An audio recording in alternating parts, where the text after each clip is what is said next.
কে কে ওখানে? কে রয়েছে ওখানে? কে কে আছে? কে আছে ওখানে?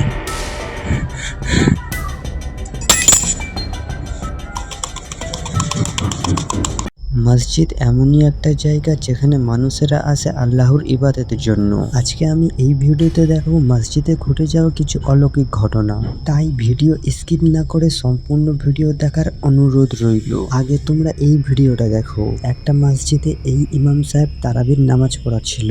নামাজ পড়ানোর সময় সিসিটিভিতে এই ভিডিওটা রেকর্ড হয়ে যায়। এরকম দৃশ্য কিন্তু সত্যি অবাক করার বিষয়। দেখুন, যখনই নামাজ পড়ানো হচ্ছিল তখনই একটা বিড়াল আসে। বিড়াল এসে ইমাম সাহেবের পা দিয়ে গলে যায়, আর তখন বিড়ালটা এদিকে ওদিকে ঘুরতে থাকে। ঘুরতে ঘুরতে লাফ মেরে ইমাম সাহেবের কোলে উঠে যায়। ইমাম সাহেব কিন্তু বিড়ালটাকে ধরে নিয়েছে। বিড়ালটা কিন্তু কাঁধে উঠে গেছে। কাঁধে উঠে বিড়ালটা আনন্দের সাথে খেলা করতে থাকে। বিড়ালটা কিন্তু কাঁধে উঠে খেলা করছে, কিন্তু ইমাম সাহেব কিন্তু কিছুই বলেনি। এদিক ওদিক ঘোরার পর ইমাম সাহেবের গালে একটা চুমু দিয়ে দিয়েছে।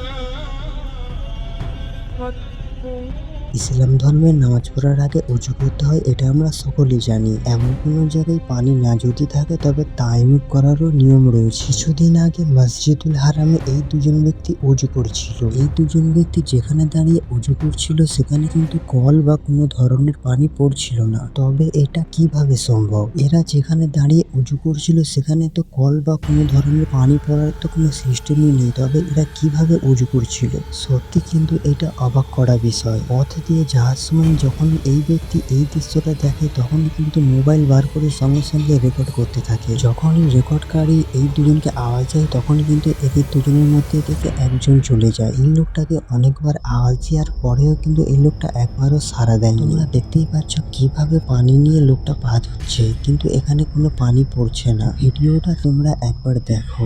Sadiq, water, no water. Sadiq, Hajj, no water. Water, way. No way. No water. What? মসজিদে ক্যামেরা লাগানো থাকে সিকিউরিটির জন্য।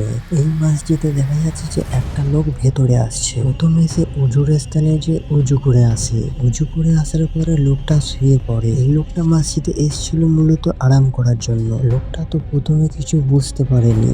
লোকটা যখন শুয়েছিল কেউ যেন পাটা ধরে ঘুরিয়ে দিল।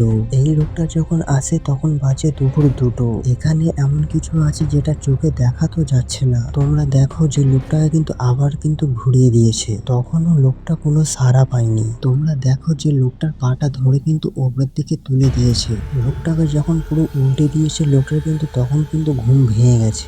ঘুম ভেঙে যাওয়ার পর কিছু বুঝতে না পেরে লোকটা অনেক ভয় পেয়ে গেছে। এদিক ওদিক চমন করে দেখছে কিন্তু এখানে কেউ নেই। এখানে কিছুটা একটা রয়েছে যেটা লোকটাকে বলছে তুমি এখান থেকে চলে যাও। তারপর তোমরা দেখো যে লোকটাকে কিন্তু ধাক্কা মেরে ফেলে দিয়েছে। লোকটা একটুও না দেরি করে তাড়াতাড়ি বাইরে চলে যায়। বাইরে গিয়ে একটা ছেলেকে ডেকে আনে। ছেলেটাকে যখন সব খুলে খালে বলে ছেলেটা দেখতে আসে। ছেলেটা যখন ভিতরে এলো এসে দেখে কিন্তু এখানে কিছুই নেই। এই লোকটা কিন্তু ছেলেটাকে সব কথা খুলে খালে বলেছে আমি এখানে শুয়েছিলাম, আমার সাথে এই হয়েছে। দেখো মসজিদে কিন্তু অনেক লোকেরা শুয়ে থাকে, কিন্তু এই লোকটা কিন্তু যে টাইমে ছিল সেই টাইমটাই কিন্তু ছিল ভুল। এখানে যে অলৌকিক যে শক্তিটা ছিল এই লোকটা কিন্তু কোনো ক্ষতি করেনি। সে কিন্তু বারবার বলছে যে তুমি এখন এখান থেকে চলে যাও।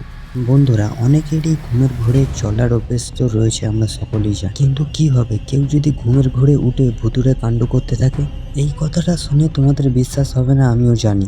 এই হোস্টেলে 2টো রুমমেট থাকতো। একদিন রাতে তারা দুজন যখন গভীর ঘুমের মধ্যে ছিল তখনই একজন ঘুম থেকে উঠে বসে পড়ে। তখনই নিচে নেমে ছেলেটা ড্যান্স করতে থাকে। ছেলেটা ডাইনিং টেবিলে আসে পানি খাওয়ার জন্য। তোমরা যেই বোতলটাকে দেখতে পাচ্ছ, বোতলটাকে দেখো ছেলেটা কিভাবে বোতলটাকে নেয়। এরকম তো একটা সাধারণ মানুষ করতে পারবে না। বোতলটা এত দূরে রয়েছে, ছেলেটা হাতটা শুধু বাড়িয়েছে, দেখো হাতটা কত লম্বা হয়ে গেছে। আমার তো মনে হচ্ছে যে এটা মানুষ না, এটা একটা জিন হতে পারে। তোমাদের পাশে যদি মানুষের রূপে যদি একটা জিন শুয়ে থাকে তাহলে কি হবে বল? এখন যে তোমরা ভিডিওটা দেখতে পাচ্ছ এটা একটা ইউটিউবারের চ্যানেল থেকে নেওয়া। এই ইউটিউবারের নাম হলো রাহুল। রাহুল তার ইউটিউব চ্যানেলের জন্য একটা ভিডিও শুট করতে যায় একটা পুরো বিল্ডিং। রাহুল কিন্তু জানতো না যে এই বিল্ডিংটা একটা হন্টেড বিল্ডিং। রাহুল একটা ঘরের ভেতরে ছিল, তখনই একটা দরজা বন্ধ হলো, ফির খুললো। তখনই রাহুল দৌড়ে একটা অন্য ঘরে চলে আসে। ঘরের দরজাটা ভেতর থেকে লক করা ছিল। জিনটা তখন লাঠি দিয়ে মেরে পুরো দরজাটা দেওয়ালটা ভেঙে দিল। এই দেখে রাহুল দৌড়ে দৌড়ে নিচে পালিয়ে যেতে থাকে। তখন ওই জিনটা রাহুলের পেছনে লাথি মেরে পুরো সিঁড়ির উপরে থেকে নিচে ফেলে দেয়। তোমরা দেখতেই পাচ্ছ কিভাবে রাহুল উপর থেকে নিচে পড়ছে। তোমাদের কি এত সাহস আছে এরকম হন্টেড বিল্ডিং এ যাওয়ার? আমাকে কমেন্ট করে বলো।